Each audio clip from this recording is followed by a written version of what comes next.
Well, welcome everybody. I want to welcome you to our episode of Tackling Stigma. My name is Tami Romano. I am the manager of the Professional Athletes Program here at APN. My co-host here today, I'll let him introduce himself.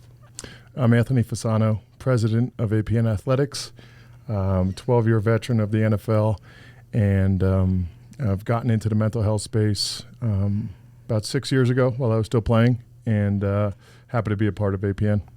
Cool. Glad you're here with me. Me too. Yeah. And we've got a special guest sitting here on my left. I'm going to let him introduce himself. My name is Jude Adjei-Barimah, former NFL veteran, and I'm glad to be here. Good. We're glad you're here too. Thank you. Yes. So today we're gonna explore and kind of discover together just what we look at of tackling the stigma of mental health. Stigma can mean a lot to a lot of different, depending on culture, depending on generation, depending on, as you both just said, your history of athletes, former athletes, and there's probably stigma around that too when we start to take a look at mental health. And so I just want to take a moment before we jump into this, just kind of tap in, just see how we're doing, how we start our days, how you're doing, and just really kind of share a little bit more about you and what this might mean as far as this stigma or breaking down stigma of mental health. Yeah, for me, it's probably the main passion of why I got into the space. I've been in locker rooms, been in a very masculine culture kind of since third grade, since I started playing football. And, I learned a lot being in the mental health space and kind of being on the management side of it, and really saw a big gap and a big need with the professional athlete population. Not only was there a need, but there was a big hurdle for guys to be able to come out and start speaking about certain problems or things they're dealing with. And I think, to the credit of a lot of people that stuck their necks out and really took a leap of faith to be able to go out there publicly and get the help they need and also speak about it. Mm-hmm. So super proud of guys like Jude and a bunch of others that are out there in the public eye speaking about mental health. Mm-hmm. Good.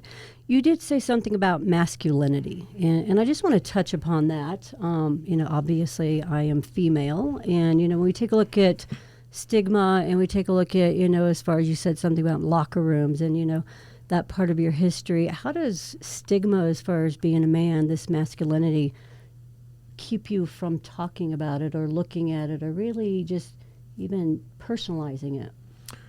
Yeah, it's difficult as a man who's grown up in that world, and a big part of that ego or masculinity that you have is what got you to be successful in athletics. So it's really tough to take that away. And then once you retire, you don't really need that anymore. Parts of it are good for business and life and relationships and hard work and discipline, but a lot of the other stuff really is a hindrance in real life. Not only that, we're conditioned from a young age with coaching, with peers kind of looking up to you, expecting leadership. So to give vulnerability pretty much at any point, whether you're still playing or retired, takes a lot of strength. Mm-hmm. Yeah. How about you, Jude?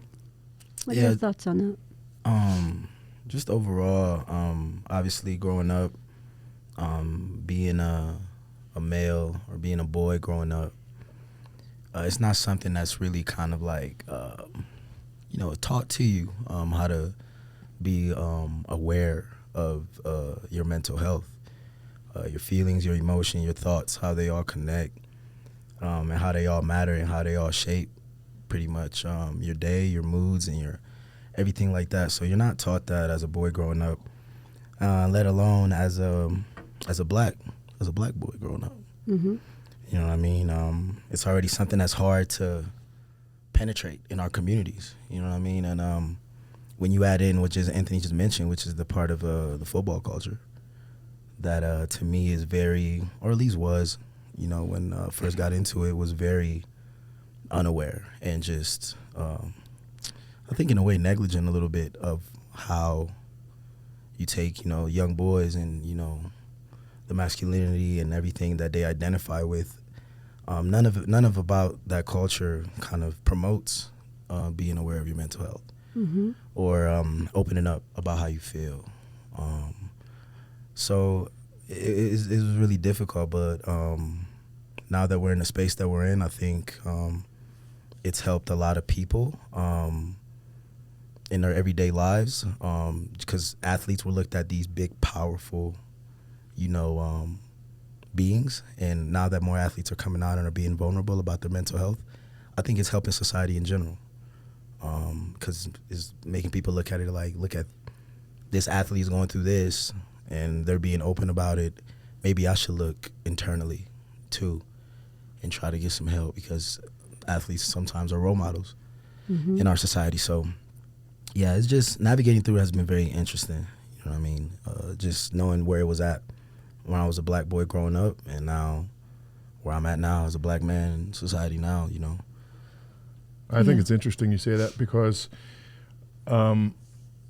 we have a really big opportunity, kind of our generation right now, as leaders, as little kids look up to us, to be able to start expressing that stuff. I think we were raised by a generation of mothers and fathers that probably didn't really talk about that either in their home. And we're kind of what I think is the first generation of that. So we have a really big opportunity and responsibility to destigmatize talking like that. Yeah, absolutely. And I think Jude touched upon something too that bridges what you just said, that there was this neglectful, right? Generationally, there was this neglect, and we didn't look at mental wellness the same way that we look at physical wellness, right? And how do we begin to change, and how do we begin to break down that wall of stigma? And I think, like you just brought up, here's our chance, or here's our opportunity to begin changing moving forward, right? We can't change in the past, but we can begin to change moving forward, and having these discussions with our children, having discussions with other men, Jude also said something about vulnerability. You said something about vulnerability. I'm going to ask each of you guys if you can speak to that and this part of breaking the stigma. How has vulnerability been something that you can lean into and anchor as you move forward? I think now I'm in a space where I see vulnerability as strength. Good.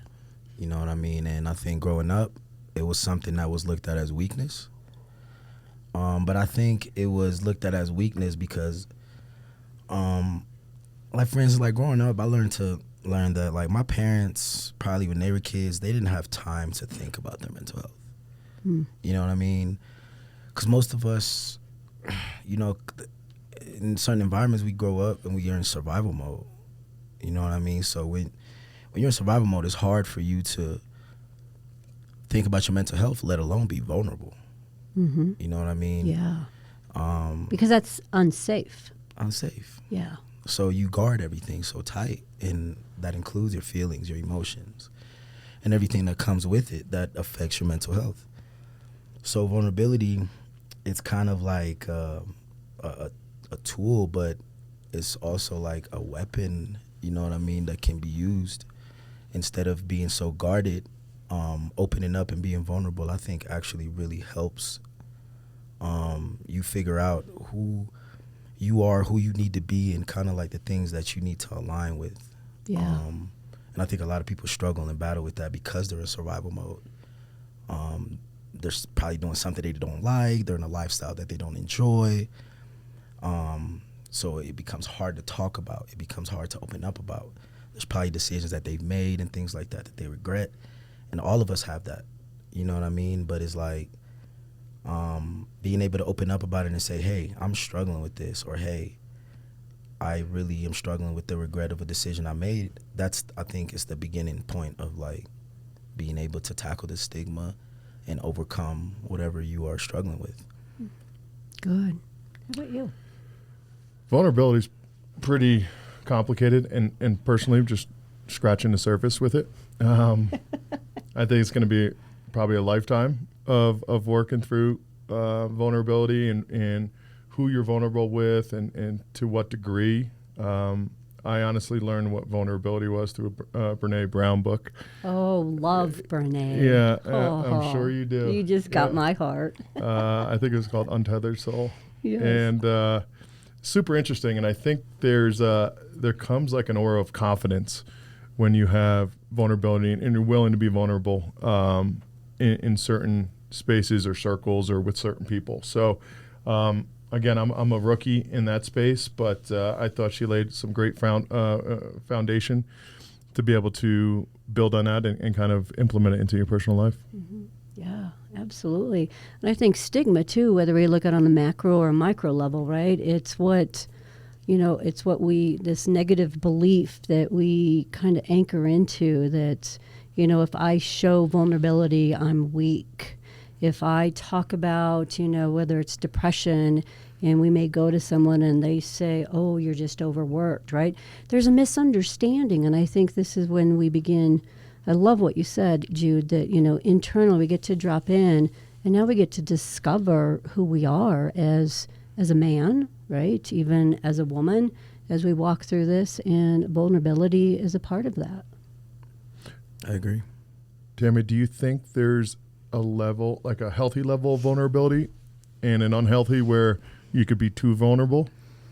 Absolutely. And can you explain that to me? Because I've heard that, but don't really understand it. Yeah. I think we talk a lot about boundaries, right? I'm going to pull that word in there. When we have internal boundaries, we're able to know who we're safe with. We're able to identify how much we disclose of ourselves. When we have unhealthy boundaries, we can almost disclose too much, too fast, too soon. And then we get to a place, what Jude was talking about, we can feel unsafe, right? Because if we are vulnerable with the wrong person or the wrong crowd, it could almost, you said it, it could be used against us, right? Mm-hmm. It could be used a way that to almost tear us down, and that's what stigma is about, right? It's almost keeping us oppressed. And so when we're able to discover, and I think on a journey, right? You talked about childhood, you talked about, family, athleticism. That's a journey. And throughout that entire time, we're learning about ourselves. We're learning how much we can give. Think about the locker room. Were you able to give of yourself so openly, or were there boundaries that you had in place that kept you safe or kept you, out of the eyes of, oh, he's weak. Oh, he's being, Mm-hmm. Yeah, of course. There's tons of boundaries you put up for yourself, and then also judge on other people's boundaries of where they are. Bingo, judgment. And it's kind of just it's a game of where you want to lie and kind of who you are. And that's kind of your personality within the locker room. Yeah. What would you say about that? I think it's much more the same. And I think for me, there's two things that kind of like hinder vulnerability. Because when you just elaborated on that point about being too vulnerable, I think people, one is just the main point that we talked about how people are, kind of just taught that vulnerability is weak. You know what I mean? And for whatever reason that is. But I think a lot of times that comes from a lot of sometimes trauma, I think, that is not just passed down, but, sometimes people project their fears on you. You know what I mean? So somebody that couldn't be vulnerable and that wish that could be vulnerable will instill the fact that you shouldn't be vulnerable in you at a young age or whatever stage of your life, just because, they couldn't overcome that fear. And I think that fear then transitions people into thinking that, oh, if I'm vulnerable, people are going to take advantage of me. Whether that's due to a past experience, whether that's due to, people projecting their experiences on you about being vulnerable. But I think it's important for everybody to get to know vulnerability for themselves and for everybody to kind of, be vulnerable when they're ready. Because even in that locker room setting, you got a bunch of different personalities in there. And you got some people that will tell you everything really early and expose themselves and open themselves up to you. And then you got certain people that wouldn't. And it'll take a little time. Maybe they got to get comfortable. It'll take a few weeks on a team or whatever it is. But then you'll start seeing that person kind of opening up. So there's a lot of things that are important where it comes. You have to be comfortable in the right environment, around the right people. You know, I think that helps people become more vulnerable. But everybody has to be vulnerable on their own time, and I think everybody has to be vulnerable when they're ready. Yeah. I do think that.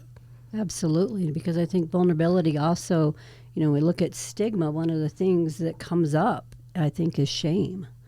And, you know, and that's a very broad topic right there, but just in what you just said, right? And Brene Brown, we talk about owning our testimony, and I think sometimes we don't know what we're owning. Is it the shame that I own? Is it the trauma that we talked about? And we have to be at a place, right, and trusting ourselves and knowing and breaking our own, I'm going to say our own personal stigma around mental health, you know, because that sometimes could set us apart, and when all we're really wanting is to be a part of, you know.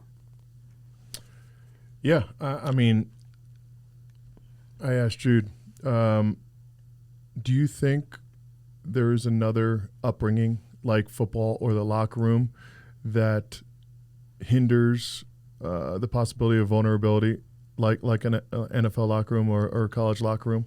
Do I Or, think like, are we like way behind the eight ball because of our choice of sport or upbringing than the rest of society? No, I absolutely think so. Because the nature of the sport, man. You know what I mean? It's hard to. It's like a gladiator sport. You know what I mean? We are in. You can't put gladiator and vulnerability in the same.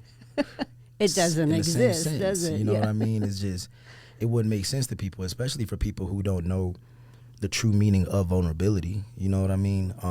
Because to my estimation, now knowing what I know now, a gladiator can be vulnerable. You know what I mean? And I feel like a gladiator that's vulnerable is probably stronger than a gladiator that isn't. You know what I mean? Because, like I mentioned before, vulnerability is power. So it's like you're more powerful than someone else when you can own your vulnerability. You can own your flaws. You can own your ups. You can own your lows. You know what I mean? When you can own all of that and be accountable for all of that through being vulnerable and either, hey, getting help when you need it, talk to somebody you know, I think that helps. But that culture and our choice of sport, to answer your question, it doesn't allow you to do that. You know what I'm saying? Because you have a bad play, you got to go to the next one. You know what I'm saying? You're competing for a job. You don't have time to think about how you feel. You know what I mean? The pressure that you feel. Yep. You're competing for a job. You know what I mean? So all that stuff has to go in the back burner, and I think that's what then, you know, if you start like that when you're 5, 6, 7 years old, you know, by the time you're a grown man, that's all you know. Yeah. You know what I mean? And anything that we do like that becomes habit, then it becomes hard to shake off. You know, you build this hard shell around you, and then like you mentioned earlier, you realize that when you're done that you don't need it. That's why I think football culture does a very bad job of building up, you know, the ego of the football athlete or the football player, but it doesn't teach them emotional intelligence. It doesn't teach them how to, you know, work through their feelings, because like you said, when you're done, that shit, it doesn't matter. Like you don't have to use that ego and that bravado that football culture kind of built you up with. You know what I mean? So I think that's where the issue is that we don't get to learn how to wear different hats. You know what I mean? And it's kind of like Yeah.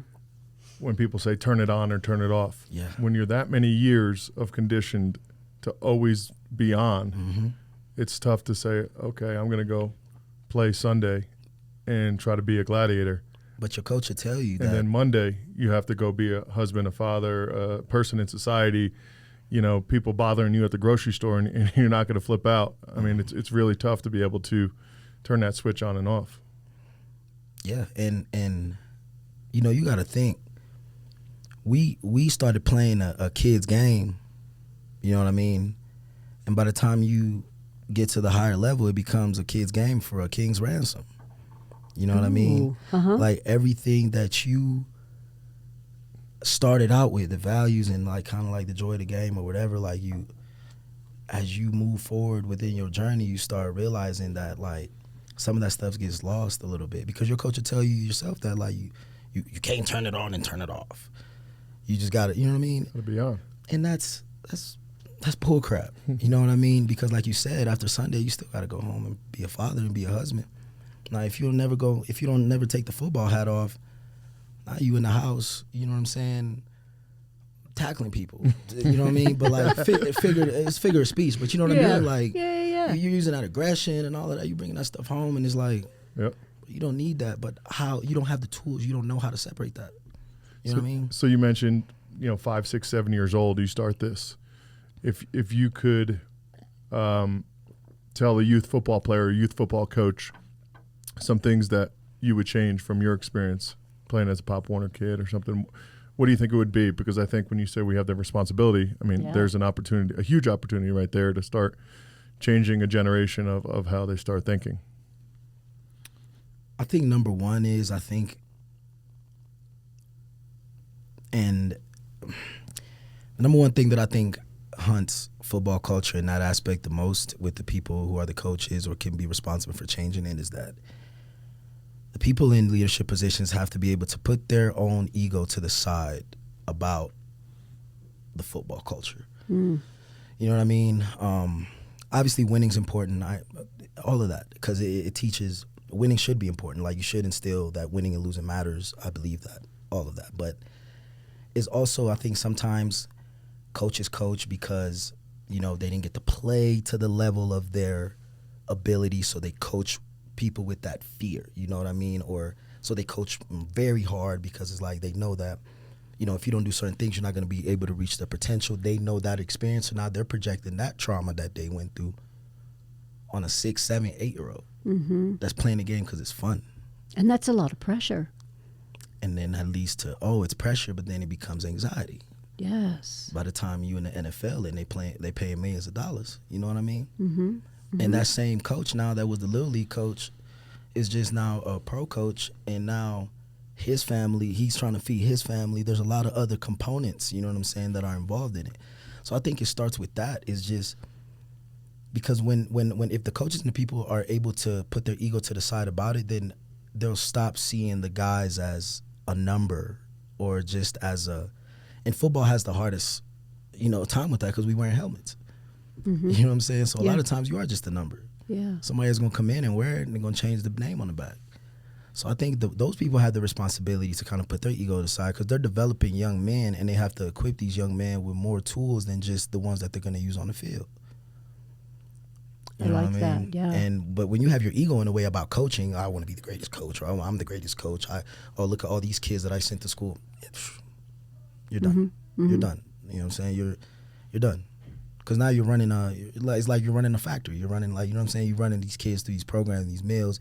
You think that they all should be under the same disciplinary guidance, or they should all be treated the same, and that's not how it works. That's just not how it works. Some people need a little bit more time. Some people need a little bit a different kind of an approach to how you coach them or you train them. You know what I mean? And these parents are entrusting these coaches with these kids a lot of times. You know what I'm saying? So you're like an extension of this child being raised. So you have a really big responsibility when it comes to giving the child all the tools, not just the ones that they can use on the field. You know what I mean? But I think that's where it starts. It's just putting the ego to the side and realizing that this is a human being, this is a kid. They love this sport that can teach so much, because football does teach so much. It's the ultimate team game. You know what I mean? For me, it taught me discipline. Not to say that my dad didn't, teach me discipline. He did a great job of doing that, but I understood the importance of having your foot behind the line. And the metaphor with that was that there's a consequence to not doing things correctly or not doing things right. Football can teach all of that. But if there's not some type of emotional intelligence that's kind of taught along with the game, football is also a game that can have you really, really lost at the end, because of you have to be wired a little different to step on the football field. Yeah. We are running 100 miles an hour and collisioning. You know what I mean? So yeah, absolutely. you got to be wired a little differently already. So if you're not giving them the tools to kind of, differentiate and learn how to wear different hats within it, man, it could lead to destruction. Yeah. So if I hear you right, this change is, working on the ego or setting aside the ego and really from a place of not only just developing the physical wellness of a child at 5, 6, 7, and as they grow up, if we focus on that and we have this mentality of success at all cost or winning at all cost, whatever it may be, we need to really begin to focus on development of the emotional intellect. I love how you said that. It's important. Absolutely, it's important. Because what a lot of people don't realize as well is when it comes to sports or maybe even football, like so many of us carry so much trauma through our journeys, and they're only exposed when the game is over. Like so many of us sometimes use the game of football to mask so much that's going on in life. You know what I'm saying? Mm-hmm. You might have a kid grow up, father not in his life, father only come around when the kid's playing football. So you know what that kid's gonna do? He gonna put everything into that football. Mm-hmm. And I feel like the people that sometimes, you don't realize that because you're like, oh, this kid is such a great player, but you don't realize that this man, that ball he running with, that's representing pain. That might be representing suffering. You know what I'm saying? And he running 100 miles an hour. He running people over, and they're like, oh man, he's such a beast. He's you know what I'm saying? He's such a monster. You know what I mean? Such a savage. We using all these terms. You know what I'm saying? Yeah. And then, something happens, career's over. Guess what? Pops ain't coming around now. Career's over. That was the only thing that probably had you and your pops have a relationship. Now your career's over. Now what do you do? Mm-hmm. What are you going to do with all that energy and all that trauma that you've had inside of you for all these years? Where are you going to channel that to? And let's not forget, you were a beast. You were a monster. You were a savage. So who are you after then? Yeah. You know what I mean? Yeah. A lot of people don't realize that. And it's hard to put all the responsibility on the coaches and the people, because sometimes these teams are loaded with kids and, you got parents and things like that. I think it's a social responsibility from all of us. But the awareness about it kind of it needs to be broadcasted. You know what I mean? Because people don't know. They have no idea. I'm just saying football, but it could be basketball. Absolutely. You know what I mean? It could be tennis. It could be whatever it is. Mm-hmm. You know what I mean? It could be the fact that y'all ain't got no food at home. So you know that your way out will be football. Yeah. You know what I'm saying? So you carry that the whole time, so you don't have time to feel. You don't have time to think. You only have time to get your family out of the situation that y'all in. So it's a lot that goes into it. And I think the realization now is that once it's over, you don't need all that. You know what I mean? And it's like, now you got to relearn how to be in society, how to be normal, I guess. You know what I mean? Because you've been carrying all this, throughout your journey for so long. And like I say, you've been built up, and now you're irrelevant for what you do. Yeah. And so many of us wrap our ego and our self-worth and, our sense of worth around what we do. Mm-hmm. It's not just football players. Doctors pride themselves on spending 10 years at medical school and becoming doctors, and they want to be called doctor. But if this is with anybody, if your ego and your self-worth is wrapped around what you do and you can't control the outcome of it, like most football players, you can't control the outcome of the game. I mean, you can help, but you can't control whether y'all going to win or lose. You can't control whether you're going to get drafted in whatever round. You can't control a lot of things. But if your self-worth is wrapped around all of that, then when it's over, you're going to feel worthless. Mm-hmm. Mm-hmm. I think that's a great message to a football player absolutely. at any stage in his career, whether he's a young Pop Warner kid or a rookie going into the NFL. And say, have some interest outside of football. Like, work on yourself off season. Do what you have to do. But I think that's a great message. Yeah. I wonder, and again, with you two, why is mental health or why this emotional intellect that you talked about, why is it kind of put on the sidelines? Why do we not, just in your own experiences, why do you think that might be? That we don't focus on the emotional or the mental health?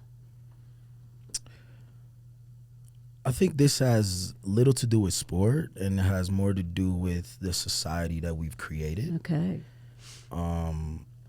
Because our society is kind of like a dog-eat-dog society where people are trying to get ahead, people are trying to get to the top, and few are really focused on purpose, few are really focused on substance, most are really focused on results, monetary things. And I think the reason why you don't have time to think about mental health when it comes to that, because of the fact that while you're thinking about that and working on that, somebody is getting ahead. You know what I mean? And because we are wrapped up in having things, in doing stuff, and all of that, we can't take a chill pill or sit back and be like, hey, I need to focus on my mental health. Or, hey, how do I feel today? Yeah. How do I feel this morning? Maybe I don't feel like doing this. You don't feel like doing it, you might go do it anyway. Subconsciously, you don't realize that it's tearing you down. It's tearing you apart. You know what I'm saying? Because you're suppressing how you feel in order to just do what you got to do. That's the stigma we got in football or in sports. Do what you got to do to get where you got to get what you got to get. That is the worst advice and thing you can ever give somebody. Yeah, yeah. Because after you do what you got to do to get what you got to get and you get it, who the hell are you after that? Yeah. You know what I'm saying? And a lot of guys struggle with that. And it's put on the back burner because guys are conditionally taught, do what you got to do to get what you got to get. Play this game or, you know, become this type of person. And I think the reason why football culture or whatever it surrounds with that is because you're right. You got to have pride in your work. That's whether you play football or not. I mean, I think that's a big thing about it. Has to do with self-esteem. And I think that's a lot of reason why people sometimes struggle is because they don't take pride in their work. Some people aren't doing what they love, but I think taking pride in your work and what you do is just something that builds you up as a person. You know what I mean? It gives you a sense of responsibility, and it gives you a better sense of self-worth, I think. But in football, everything happens in a split second with the plays. So the time to think, the time to sit down, the time to evaluate is just not there. You know what I mean? While you're in it, it's just not there. You know what I mean? Because even when you're home, like most jobs, some expect you to take your job home with you. You know what I'm saying? And then it becomes you. Like we use this term talking about ball is life. No, the hell it's not. You know what I'm saying? No, the hell it's not. Yeah. You know what I'm saying? Health is life. Wellness is life. You know what I'm saying? Helping people out is life. Being selfless is life. There are a lot more things that are life, but like I say, when you're in it, you don't have time to think about what life really means. Ball is life. Yeah. So everything that surrounds ball is your life. The characteristics that come with being a ball player is your life. The environment, the materialistic things that come with being a ball player, that's your life. So then what happens with ball isn't life anymore because ball will stop. You know what I mean? Yeah. And that's the toughest part is we carry all this pride, you know what I mean? And then nobody cares after you're done, or even if they care, they only care because of what you did, not because of who you are. Yeah. So I'm curious because you'd said something, what I know today, right? And, you know, as we begin to kind of land, just where are you at today as far as what do you know? What is it? You know, you've shared a lot as far as growing up. You've shared a lot in the locker room. But Jude, the man, or even Anthony today, and who are you and what you know today and with mental health, emotional. I mean, you talked about the whole person, physical wellness. We talked about emotional wellness, mental wellness. And I heard this terminology, I think it was yesterday, spiritual economy, or, you know, this spiritual wellness, and which is what you're talking about, right? That ball is but there's another phase. There's another phase that we come out of, and now being able to define what that life is. And so what you know today, what would you speak to about that? Yeah, I mean, I think I am where I'm at today, and my career went the way it went because God wanted me to be in this place right here and discover this, what I've been able to discover about myself. I'm still getting help. I'm still in treatment. You know what I mean? I'm still in discovery. But who I am is I'm a survivor. You know what I mean? Because I feel like who I was in that football guy mentality, like I was everything that culture embodies. And I think that if I would have kept on that path, it probably would have led to some type of destruction of self.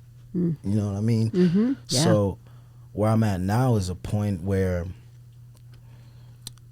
they say what don't kill you make you stronger, right?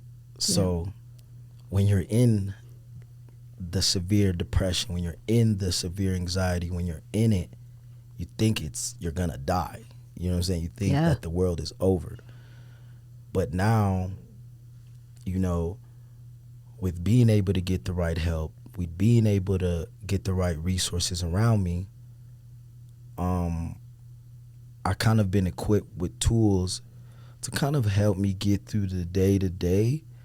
And it's just about 1% every day. You know what I mean? 1% better. And just being consistently and making sure that that's at the forefront of everything that I do is considering, hey, my mental health and how important that is now. You know what I mean? So because I survived the circumstance where I didn't think I was going to really make it on the other side okay mentally. You know what I'm saying? Yeah. And I don't want to talk as if like because now I've came to the realization that there is no like, oh, this is going to pass over. This is constant work. Yeah. Because I'm trying to undo 25 years of, you know what I'm saying, of conditioning. Uh-huh. So it's not just going to happen overnight. Yeah. And I have my good days, I have my bad days. But the most important thing is that through this discovery, I've been able to find some type of strength that helps me to keep pushing and keep going. Mm-hmm. Yeah. You know what I mean? And I think that's what I now am able to pride myself in a little bit, is the fact that I survived something that I didn't think was ever going to happen to me. And I'm on the other side on it now, and I'm still fighting. Mm-hmm. Good. On the other side of that, there's got to be a lot of positives that have come from that conditioning as well. And I'm assuming through your journey or exploration here, you know, post football, that a lot of that is allowed you to even become the man you are today. Mm-hmm. Maybe touch on some positives that you think. I think the conversation's been a little heavy. Yeah. It you know, has. and each of us and every player has a different experience. But I people often ask, you know, would you allow your kids to play football? Ooh. And you know, that comment kind of made me think about that. But I emphatically said I would, and I justify it by saying I think so much good comes out of football. There is some bad for sure, but there's so much good to be had, and experience and discipline and all the good things that come out of football. Mm-hmm. Maybe, you know, as you've gone through this journey, what positives have really come to light in life after football? Man, you know what? I'll never forget the discipline that football taught me. I agree. It's imperative, because I know a lot of undisciplined men, and I'm glad that I'm not one, and I'm thankful for the game of football for providing me that foundation. I'll never forget the camaraderie in the locker room. I'll never forget what it's like to line up next to a teammate that you know you're willing to go to battle with, and you got his back 100%. Because it's like that sometimes in life as well. You know, you got to be there for somebody when they are not able to perform or not able to do their job. I'll never forget the attention to detail that it taught me, because being 10 minutes, you know, early was on time, and being on time was late. Things like that, you know what I mean? And honestly, I'll never forget the fact that it allowed me a place to channel my competitive fire. It gave me a place to, release all the energy I had, just how I was wired. And I'll never forget what it did for my family and, like, for my family name. You know what I mean? Like, I'm an immigrant born in Italy, moved to this country when I was 9 years old. Like, football took me way further than any of my imaginations. You know what I mean? Yeah. My family now gets some type of glory because of the opportunities that football afforded me, and I was able to take my talent and do something with it. So football played a huge part in making me the man that I am today, and I would never want to be, I don't regret that whatsoever. I would never want to go back and change that. But now, like you said, I'm so, I guess, eager to know what I know now and be able to build a better culture or be able to affect a better culture for the game. Because I also know everything that kind of missed the mark within all the positives that happened, that would have made the positives that much greater. Or I think it would have just brought everything full circle. Yeah. You know what I mean? All the positives that happened in the journey, if I would have been equipped or taught some type of emotional intelligence on how to separate the identities that come with it. Mm-hmm. Oh, man. So as you share that, I'm curious. All these positives that you're talking about that you've just brought up, do they help you with your emotional or your mental wellness? How do they contribute to that? How does that contribute mentally and emotionally? I think perseverance was the number one thing Mm-hmm. that translated from football directly to mental health.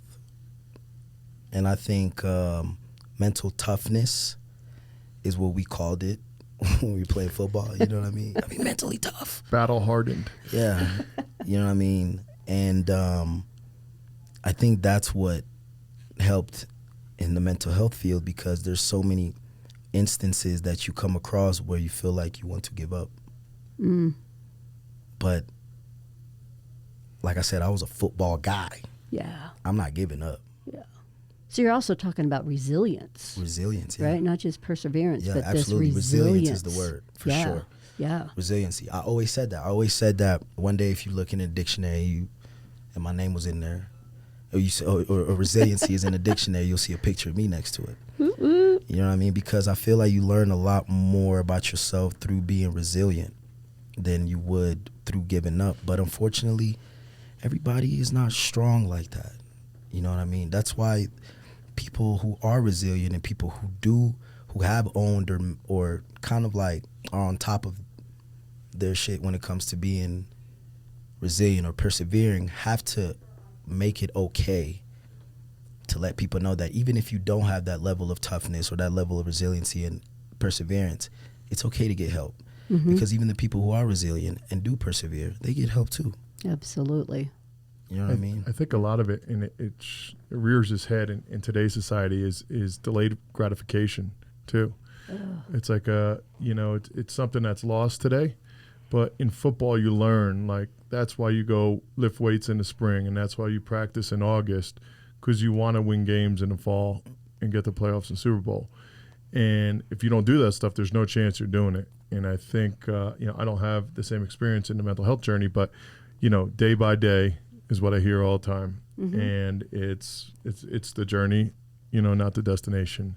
And I think football teaches you that from a young age. Yeah, huge. I never thought about that. I always looked at football as this instant gratification. That Jude had said earlier, the plays, everything, is fast. We don't have time to think. We don't have time. But what you just pointed out, right, there is this continuum, and that is the delay. We've got different seasons, and we train for that physically. Not only that, you're going to stumble more times than you're going to succeed. I mean, you're going to get your ass kicked by someone bigger and better, but that makes you determined to get better and work when the lights are off and no one's watching. So I think that's can translate to your personal life and mental health easily. Yeah, absolutely. Okay. Well, I will say this, just to kind of conceptualize or summarize a little bit, the one thing I did take away is this continuum, right? There is a continuum of care, therapy, and that's what we got to remember. And there's that delayed gratification, right? And we can take those same skills and we can apply that in what we're learning about ourselves, what I know today, what I can bring to change and affect change moving forward. I do have just one last question for both of you as we come to an end here. Mm-hmm. What is one thing that you would share just in this moment to offer, support or offer, we've talked about this bridge to someone who might be struggling, to someone who might be isolated and kind of questioning, do I reach out? Yeah, I mean, I can only speak from, obviously my personal experience, but I was, blessed with a family and my mom and dad and people who really care to make sure that I'm doing okay. And even though as hard as I fought during that time where I really felt super, super, super low, to keep them away, they always were there to kind of make me feel that I'm still important, regardless of, what football or the career or the people may say. And I think, for the people that are unfortunate and don't have like a support system, just know there's others out there, that are struggling just like you. And regardless of some type of macho, exterior that a lot of people may display, or, these days everything is kind of like exposed, so people can make life seem like what it is or what it isn't. But there are people that are struggling out there, and there are people, more importantly, that are willing to help people that are struggling out there. Yes. And that genuinely want to help. And there are tools out there that can help you deal with what you're going through. And that also, in essence, it just frees you a little bit. You know what I mean? Because now it's like when you're at that point, all the burden feels like it's on you. All the weight feels like it's on you. And I think when you start getting help, you realize that you can offload some of that. Like you just talked about earlier. You know Offloading what I mean? some of that weight. You can offload some of that weight when you're getting help. Yeah. You know what I mean? And I think that once people realize that it gets a little lighter, then normally people will push a little harder. You know what I mean? So just if you're out there, man, I know it's not easy, and I know usually it takes people to be ready on their own time. But just know that when I was at rock bottom, I always felt like the only way to go was up. And I'm not necessarily sure where that mindset came from, but it's because just if we took it as a figure of speech, if you're laying on the ground, the only way to go is up. Nice. You know what I mean? Yeah. I don't know if I can say it any better, but I would just say you got to lean on your support system. You mentioned family. I know it's not the same for everybody. Some people might not have a big a support system as others, but for me, it's always been, my family, my siblings, my mom, dad, my wife, and I was fortunate enough to have that. So my experience, would tell me to say lean on your support system. And if you don't have one, there is one out there. Yeah. Like Jude was saying. So explore that, but you can't go through life alone. Yeah. Relationships are kind of the one thing that drives us as humans, so cling on to those and know they're probably going through something similar themselves. So you're not an outcast or different than anyone else. Yeah, absolutely. Connection, Yep. right? We talk about connection, and I think, I want to thank you for joining us today. Thank you for having me. Oh, absolutely. And I want to thank you for hosting with me here. I got a lot of questions for being a co-host. I felt like I was it. a guest. But it was fun. Thank you both. Good. Thank you. All right. So I want to thank you for joining us today for Tackling Stigma. If you have any questions, feel free. Our podcast is pod@apn.com. or apn.com/podcast. And thank you.